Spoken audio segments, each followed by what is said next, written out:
Hello student, आप सभी का फिर से एक बार इस चैनल में स्वागत है। और हम देख रहे हैं 12th कॉमर्स के ओसीएम चैप्टर का चैप्टर नंबर फर्स्ट है प्रिंसिपल ऑफ मैनेजमेंट। इसके पहले हमने प्रिंसिपल ऑफ मैनेजमेंट की डेफिनेशन देखी और nature of principle of management देखी। आज हम देखने जा रहे हैं थ्योरी ऑफ मैनेजमेंट। तो थ्योरी ऑफ मैनेजमेंट क्या होता है, जो मैंने हाईलाइट पॉइंट किए हैं उसी पर आप हमेशा गौर कीजिए। तो देखते हैं थ्योरी ऑफ मैनेजमेंट में क्या है। It means that old theory are the basis of modern management theory. ये कैसी थ्योरी है? ओल्ड थ्योरी है, बेसिस की है मॉडर्न मैनेजमेंट थ्योरी से। Theory of management define provide suitable in such issues the management peoples. जो manager थे, जो कंपनी में काम करते थे या ऑर्गेनाइजेशन में काम करते थे, उनको बिजनेस में कुछ और मैनेजमेंट करने के लिए जो इश्यू आ रहे थे, उस प्रॉब्लम को सॉल्व करने के लिए कुछ साइंटिस्ट ने उनकी थ्योरी प्रपोज किए हैं। तो वही आज हम थ्योरी देखने वाले हैं इस थ्योरी ऑफ मैनेजमेंट कंसेप्ट में। तो फर्स्ट है Henry Fayol, administrative theory of management. इनका कहने के हिसाब से देखते हैं इन्होंने कैसे की थ्योरी प्रपोज्ड। तो ये फ्रेंच माइनर इंजीनियर थे इंडस्ट्री में एंड सक्सेसफुल मैनेजर थे। कैसे थे? सक्सेसफुल मैनेजर थे। और वो चीफ मैनेजिंग डायरेक्टर पे पोजीशन पे थे in the firms of organisation में। वो उस कंपनी में किस पोजीशन पे थे? तो चीफ मैनेजिंग डायरेक्टर के पोजीशन पे थे वो। तो उसके बाद वो क्या कहते हैं, उन्होंने ऑब्जर्वेशन और एक्सपेरिमेंट के बाद क्या किया, 14 प्रिंसिपल ऑफ मैनेजमेंट क्या किए, एक्सप्लेन किए। उनकी बुक है जनरल एंड इंडस्ट्रियल एडमिनिस्ट्रेशन, और उनको क्या कहा जाता है? Father of modern management. आपको ये शब्द हाईलाइट करके ही रखना है, father of modern management. Henry Fayol को फादर ऑफ मॉडर्न मैनेजमेंट कहा जाता है। उन्होंने ओल्ड थ्योरी को बेस रखकर मॉडर्न थ्योरी प्रपोज की है। तो उन्होंने 14 प्रिंसिपल्स प्रपोज किए हैं। तो देखते हैं 40 प्रिंसिपल्स का फर्स्ट प्रिंसिपल्स क्या है, principle of division of work. तो principle of division of work में क्या कहते हैं, it is assign to employ as पर द क्वालिटी एंड क्वांटिटी। अगर एक फर्म है, एग्जाम्पल ले लेते हैं, एक फर्म है, उसमें बहुत एम्प्लॉय है, पर उसमें मैनेजमेंट लाने के लिए क्या किया, क्वालिटी जो जिसमें जो क्वालिटी उससे उन सभी को डिवाइड किया। जिसको बेस्ट क्वालिटी उसको बेस्ट पार्ट में रख दिया, जो कम लो लेवल जैसे जैसे जिनकी क्वालिटी उनको उन हिसाब से ग्रुप में बांट दिया। और कैपेबिलिटी, जिनकी कैपेबिलिटी जितने आवर्स तक काम करने की है उसमें उन्होंने डिवाइड कर दिया। इसको क्या कहते हैं? Principal of division of work. मतलब सभी की डिवीजन कर देना, मतलब डिवाइड कर देना अलग अलग ग्रुप में उनकी कैपेबिलिटी और क्वालिटी के हिसाब से। ये पहला क्या है, प्रिंसिपल ऑफ मैनेजमेंट का पहला ये पार्ट है, मतलब पॉइंट है। तो देखते हैं next, principle of authority and responsibility. Authority is a right to take a decision. Authority मतलब क्या? डिसीजन लेना, मतलब डिसीजन लेने की उसमें ऑथोरिटी, मतलब उसको हक होता है डिसीजन लेने का ऑर्गेनाइजेशन में। पर अथॉरिटी के साथ क्या होती है, come always comes with the responsibility. Authority के साथ आपको रिस्पॉन्सिबिलिटी आती ही आती है। अगर आप एक कंपनी में मैनेजर हो, आपको आपके बॉस ने एक वर्क कंप्लीट करने के लिए आपको कह दिया, तो उसमें आप डिसीजन ले सकते हो, ये कह दिया तो आपकी क्या हो गई, वो अथॉरिटी हो गई। पर आप पे एक रिस्पॉन्सिबिलिटी भी बढ़ गई ना, कि आपको वो टास्क उसी मतलब उन्होंने जो टाइम दिया है उसमें उसे कंप्लीट करना है। ये क्या है? आपकी रिस्पॉन्सिबिलिटी है। मतलब आपको अथॉरिटी दी तो उसके साथ क्या आती है, रिस्पॉन्सिबिलिटी आती ही आती है। थर्ड नंबर का है principle of discipline. Principle of discipline मतलब क्या? According to Henry Fayol, discipline कैसे मोस्ट इसेंशियल और थिंग्स इन द ऑर्गेनाइजेशन। ये एक बहुत इंपॉर्टेंट थिंग है डिसिप्लिन ऑर्गेनाइजेशन में। Discipline helps to achieve the goals in the organisation. Organisation के गोल को अचीव करने के लिए डिसिप्लिन बहुत हेल्पफुल होता है। और good discipline is a result effective leadership. Good decision लेना ये क्या होता है? इफेक्टिव लीडरशिप होता है। मतलब ऑल वर्कर्स में और मैनेजर में क्या होना चाहिए? डिसिप्लिन होना चाहिए। और डिसिप्लिन से अगर हम वर्क करें तो हम ऑर्गेनाइजेशन की गोल को अचीव कर सकते हैं, वो भी समय के अंदर। 4th नंबर का है principle of unity of command. Principal of unity of command क्या कहती है कि अगर बहुत बड़ा एक ऑर्गेनाइजेशन है, ये हम छोटा सा एक शॉप ले लेते हैं, छोटा सा कोई बिजनेस ले लेते हैं, उसमें अगर आप कहीं एम्प्लॉय बनकर काम कर रहे हैं तो वहाँ कितने बॉस होने जरूरी है। अगर छोटा फर्म है तो उसमें एक बॉस हुआ तो ठीक है, मतलब आपको गाइडलाइंस करने वाला एक इंसान होना चाहिए। बहुत सारे लोग आपको ऑर्डर दे रहे हैं तो आप कैसे हो जाएंगे, कंफ्यूज होना जाएंगे। इसीलिए इस प्रिंसिपल में कहा गया है कि आप अगर ऑर्डर रिसीव कर रहे हो तो वो किसके रिसीव करनी चाहिए, ओनली ऑन वन सुपरवाइजर से आपने ऑर्डर रिसीव करनी चाहिए। अगर आपने ऑर्डर रिसीव नहीं की वन या मोर देन वन से आपने ऑर्डर रिसीव की सुपरवाइजर से, तो आप क्या हो जाएंगे, कंफ्यूज, किसका काम पहले करूं, इसका या उसका या इसका, मतलब क्या आप कंफ्यूज हो जाएंगे। यही इसमें कहा गया है। Each members of organisation should be receive order from only one supervisor. आपको ऑर्डर सिर्फ ओनली वन सुपरवाइजर से लेनी है। अगर if an employ receive command from more than one authority, she will get confused, ये confused हो जाएगा and will not be able to take a decision about who order to be should be follow।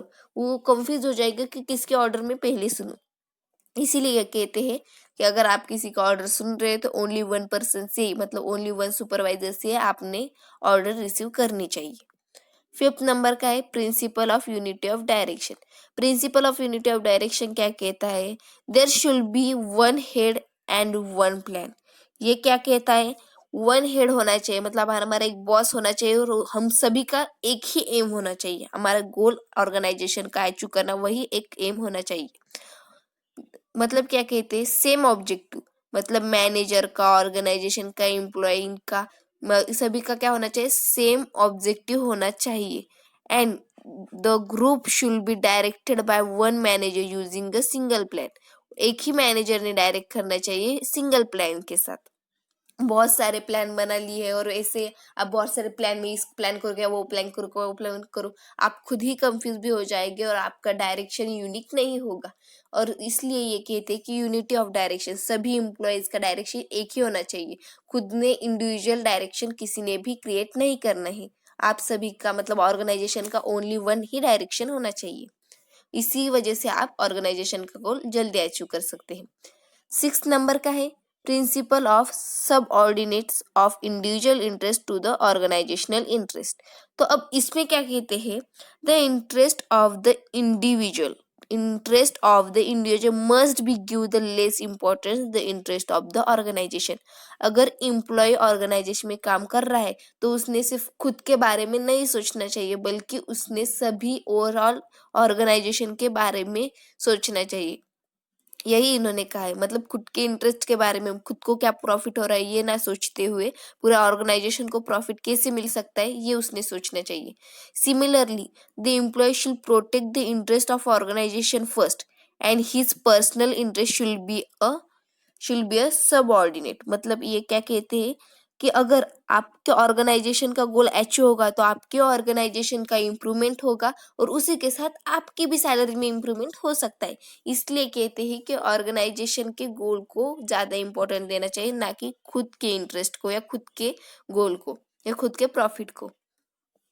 7th number का है principle of centralisation. Principle of centralisation क्या कहता है, centralisation refers to the concern the power of authority. Centralisation मतलब क्या, the situation occur the small organisation. मतलब क्या, अगर स्मॉल ऑर्गेनाइजेशन होगा तो एक सेंट्रलाइजेशन हो सकता है, पर अगर बहुत बड़ा ऑर्गेनाइजेशन होगा तो उसमें क्या हो सकता है, डिसेंट्रलाइजेशन ऑफ पावर हो सकती है। अगर एक ही भी बहुत बड़ी कंपनी है तो उस बहुत बड़ी कंपनी में जैसे बजाज, टाटा, बिरला, अंबानी, इन सभी की जो रिलायंस वगैरह कंपनी है, क्या उसमें सिर्फ ओनली वन ही मैनेजर थोड़ी काम करता है। बहुत सारे मैनेजर अगर अलग अलग डिपार्टमेंट में काम करते हैं, वहाँ क्या हो गया, डिसेंट्रलाइजेशन हो गया, मतलब अलग अलग डिवाइड हो गए मैनेजर। पर अगर छोटा शॉप है तो उसमें सेंट्रलाइजेशन होना जरूरी है, यही हेनरी फेयल कहते हैं।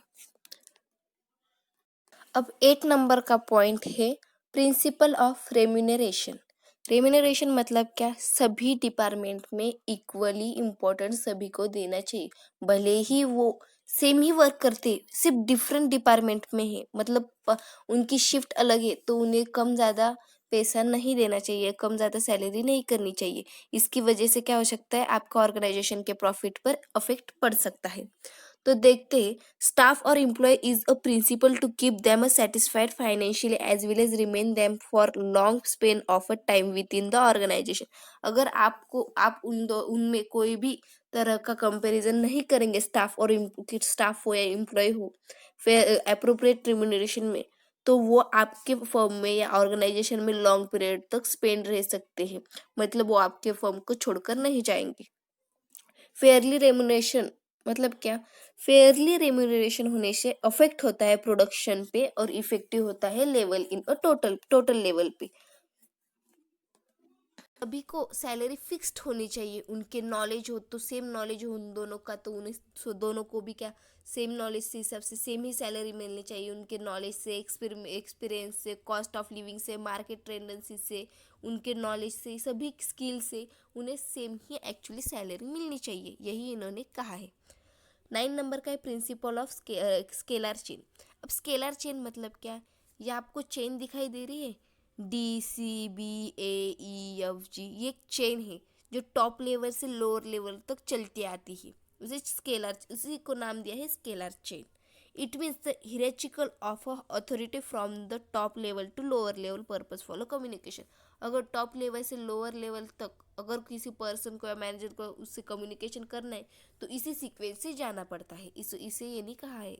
Large scale chain which is a timely consumer, पर इसमें बहुत सारा टाइम कंज्यूम होता है, मतलब बहुत सारा वेस्टेज जाता है टाइम, इसीलिए उन्होंने क्या किया है, for avoiding this large chain, अगर इस लार्ज चेन को अवॉइड करना है और speedily communication across the communication और डायरेक्टली कम्युनिकेशन फॉलो करना है इन वेरियस डिपार्टमेंट में ऑर्गेनाइजेशन में, तो इन्होंने क्या इंट्रोड्यूस की, गैंग चेन। गैंग चेन क्या करती है, डायरेक्टली कम्युनिकेट करती है, जिससे हमें कम्युनिकेशन करना है, अगर टॉप लेवल को थेट लोअर लेवल से कम्युनिकेशन करना है तो वो डायरेक्टली कम्युनिकेशन कर सकती है, या टॉप लेवल से अगर मिडिल लेवल का कम्युनिकेशन करना है तो वो कर सकती है। इसी तरह के स्केलर चेन की गई, उसमें एक टाइप है गैंग चेन, जो डायरेक्टली कम्युनिकेट या डिस्कस करती है स्पीडली बिना टाइम कंज्यूम किए। 10th नंबर का है principle of order.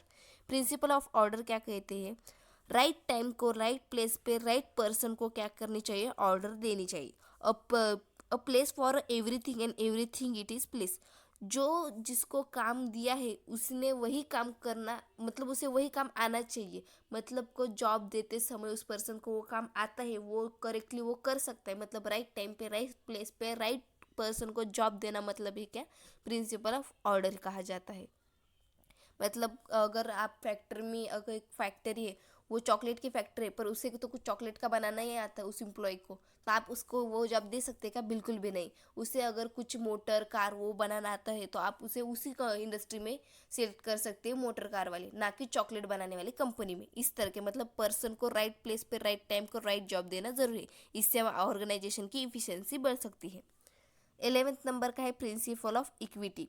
Principle of equity क्या कहती है, ये भी एक रेम्यूनरेशन के प्रिंसिपल की तरह ही है कि सभी में कोई भी कंपैरिजन नहीं करना चाहिए, फ्रेंडली रिलेशन होना चाहिए, फेयर रेम्यूनरेशन होना चाहिए, और it is also suggested that the remuneration should be not depends upon the department. Remuneration मतलब सैलरी किसी भी तरह से डिपेंड नहीं होनी चाहिए डिपार्टमेंट टू डिपार्टमेंट, भले ही उस डिपार्टमेंट के पर्सन को उतना ही नॉलेज हो और दूसरे डिपार्टमेंट के पर्सन को उतना ही नॉलेज हो, तभी भी उनमें रेम्यूनरेशन ये डिपेंड्स नहीं होना चाहिए उनके डिपार्टमेंट पे, but at the level on which subordinates और वर्कर, उनके नॉलेज के हिसाब से उनका क्या होना चाहिए, उनके पेमेंट पे कर देनी चाहिए, ना कि कम ज़्यादा पे करनी चाहिए।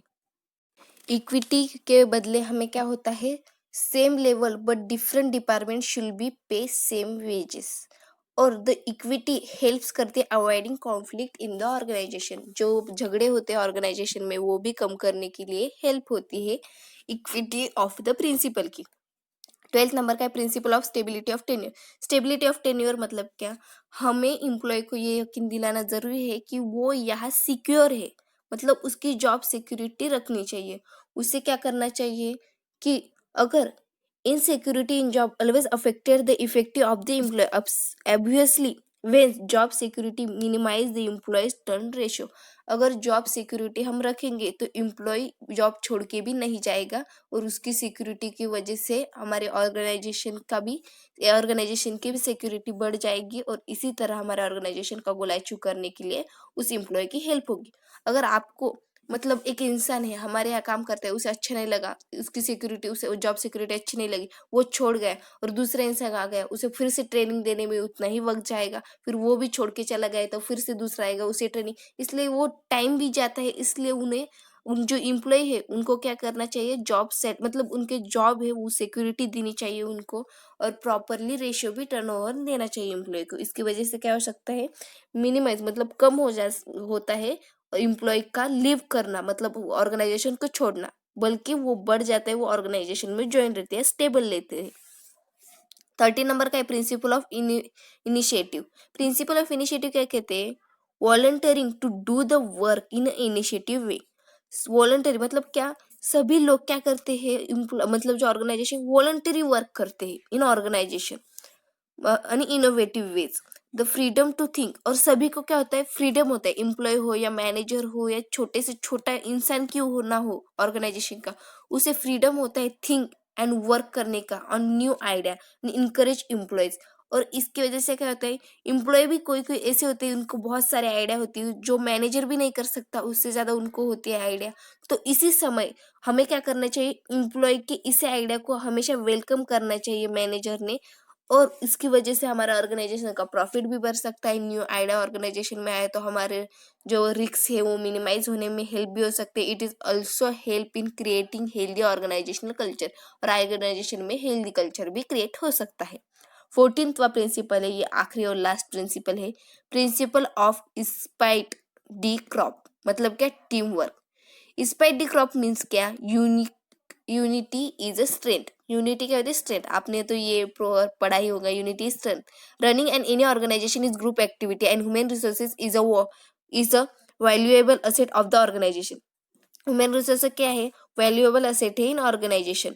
अगर ऑल पीपल से ऑल एम्प्लॉयज अगर जॉइंटली या यूनिक होकर वर्क करेंगे, एक दूसरे पे ट्रस्ट करेंगे, तो ऑर्गेनाइजेशन की डिफिकल्टी सॉल्व करने में हेल्प हो सकती है, और difficulty can be solve quickly, और ये डिफिकल्टी क्विकली सॉल्व हो सकती है, ऑर्गेनाइजेशन का गोल इजी अचीव हो सकता है। यही इन्होंने कहा है टीम्स वर्क में। तो आज हमारे 14 प्रिंसिपल्स हो गए हैं हेनरी फ्योल के। अगले लेक्चर में हम देखेंगे फेडरिक विलियम टेलर के सिग्निफिकेंस, मतलब प्रिंसिपल ऑफ साइंटिफिक मैनेजमेंट के कुछ सिग्निफिकेंस देखेंगे। तो आज के लिए हम यही रुकते हैं। अगर आपको ये प्रिंसिपल समझ में आ गए होंगे तो प्लीज़ शेयर, सब्सक्राइब और लाइक करना मत भूलिए। Thank you for watching this video.